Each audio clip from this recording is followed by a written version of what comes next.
2월 27일 금요일입니다. 골로새서 1장 예수님 한 분이면 충분합니다 라는 주제로 말씀을 나누겠습니다. 먼저 기도로 시작하십시오. 성경을 1에서 3일 읽기 바랍니다. 꾸준한 용성 훈련은 당신의 인생을 변화시킵니다. 사랑하는 교회 여러분, 그리고 이 아침 하나님 앞으로 나오신 모든 분들 평안한 밤 보내셨습니까? 오늘은 골로새서 1장의 말씀을 함께 나누겠습니다. 첫 번째, 은혜와 평강, 세상이 흔들 수 없는 반석. 바울은 편지 첫머리를 이렇게 시작합니다. 1절 2절입니다. 하나님의 뜻으로 말미암아 그리스도 예수의 사도된 바울과 형제 디모데는 우리 아버지 하나님으로부터 은혜와 평강이 너희에게 있을지어다. 바울은 성도들에게 은혜와 평강을 축복합니다. 여러분, 은혜가 무엇입니까? 내 공로, 내 자격, 내 노력으로 얻어내는 것이 아닙니다. 자격 없는 자에게 하나님께서 값없이 쏟아부어 주시는 무조건적인 사랑입니다. 그리고 평강은 무엇입니까? 평강은 그저 내 마음이 조금 편해진 상태나 아무 일도 일어나지 않는 조용한 상태를 뜻하지 않습니다. 진정한 평강은 죄로 인해 단절되었던 하나님과의 관계가 은혜로 말미암아 화해되었을 때 비로소 찾아오는 영혼의 깊은 안정감입니다. 아무리 골로새의 문화가 화려하고 이단들의 공격이 거세어도 하나님이 주시는 은혜와 평강 안에 뿌리를 내린 사람은 흔들리지 않습니다. 오늘 하루 복잡한 세상 속으로 걸어 들어가시는 여러분의 마음에 이 하나님의 은혜와 샬롬의 평강이 든든한 반석이 되기를 축복합니다. 두 번째, 복음은 삶의 열매로 증명된다. 바울은 이어서 골로새 교회를 향한 감사의 기도를 올립니다. 바울이 감사한 이유는 그들에게서 세 가지 아름다운 열매를 보았기 때문입니다. 바로 믿음, 사랑, 소망입니다. 이는 그리스도 예수 안에 너희의 믿음과 모든 성도에 대한 사랑을 들었으며 너희를 위하여 하늘에 쌓아둔 소망으로 말미암음이니. 눈에 보이는 이 화려한 골로새 도시를 절대화하지 않고 영원한 하나님 나라를 대망했기 때문에 그들은 기꺼이 세상을 거슬러 믿음을 지키고 사랑을 나눌 수 있었던 것입니다. 거짓 교사들은 끊임없이 새로운 지식을 요구했습니다. 더 신비한 체험을 해야 한다고 압박했습니다. 그러나 바울은 단호합니다.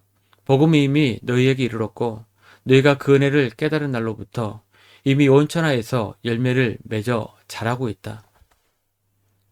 참된 신앙은 자극적인 신비 체험이나 은밀한 지식이 있지 않습니다. 사이비들이 우리를 속이기 위해 이용하는 도구가 신비이고 자기들만 아는 은밀한 지식입니다. 그러면 진짜는 무엇입니까? 순전한 마음으로 복음을 듣고 일상 속에서 나를 향하신 하나님의 사랑에 감격하며 말씀에 순종하는 삶의 열매를 맺어가는 것이 진짜 신앙입니다. 오늘 우리의 삶에는 구원의 감격이 살아있습니까? 나를 혼자 두지 않으시는 그 사랑에 반응하며 열매 맺어가는 성도들이 되시기를 소망합니다. 오늘 우리의 삶에는 구원의 감격이 살아있습니까? 나를 혼자 두지 않으시는 그 사랑에 반응하며 맺어가는 삶의 열매가 있으십니까? 우리의 일상이 바로 그 열매가 되기를 소망합니다. 세 번째, 하나님을 아는 지식, 참된 지혜의 길. 바울은 골로새 성도들을 위해 아주 구체적이고 간절한 기도를 시작합니다. 너희로 하여금 모든 신령한 지혜와 총명의 하나님의 뜻을 아는 것으로 채우게 하시고 주께 합당하게 행하여 범사에 기쁘시게 하고 모든 선한 일에 열매를 맺게 하시며. 바울은 여기서 의도적으로 지혜와 총명이라는 단어를 사용합니다. 하나님을 아는 지식은 소수에게만 감춰진 특권이 아닙니다. 누구든 말씀 앞에 겸손히 엎드리는 자에게 부어주시는 은혜입니다. 그리고 이 참된 지식은 머리로만 머물지 않습니다. 주께 합당하게 행하는 삶, 즉 순종과 선한 열매로 이어집니다. 삶이 변하지 않는 지식은 거짓입니다. 그 길을 걷다 보면 시련이 올 수도 있습니다. 그래서 바울은 그의 영광의 힘을 따라 모든 능력으로 능하게 하시며 기쁨으로 모든 견딤과 오래 참음에 이르게 하시고 라고 기도합니다. 세상의 힘은 상황을 내 맘대로 통제하는 것이지만 하나님의 영광스러운 힘은 어떤 절망적인 상황 속에서도 우리를 기쁨으로 견뎌내게 하는 힘입니다. 네 번째, 만물의 으뜸이신 분 오직 그리스도. 거짓 교사들은 예수님을 많은 영적 존재 중 하나이거나 선지자 정도로 깎아내리려 했습니다.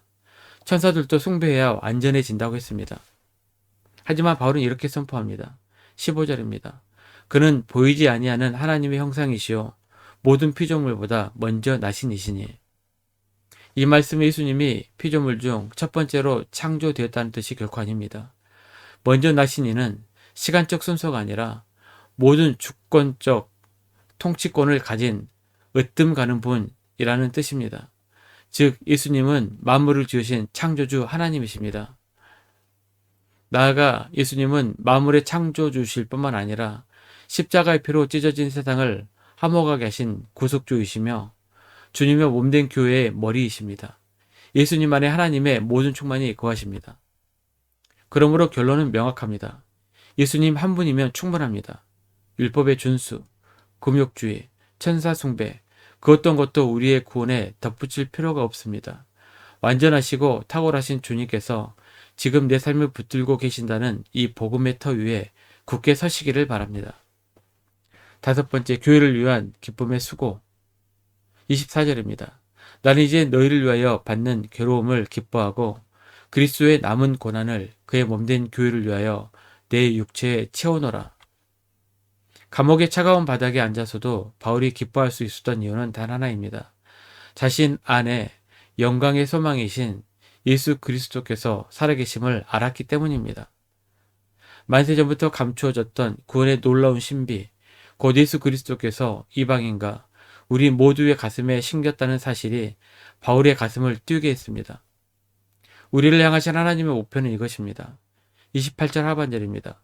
각 사람을 그리스도 안에서 완전한 자로 세우려 함이니. 여기서 완전하다는 것은 실수 하나 없는 완벽함이 아니라 주님을 닮아가는 성숙함, 내 삶에 더 이상 예수님 외에 다른 것을 덧붙일 필요가 없는 온전한 상태를 말합니다.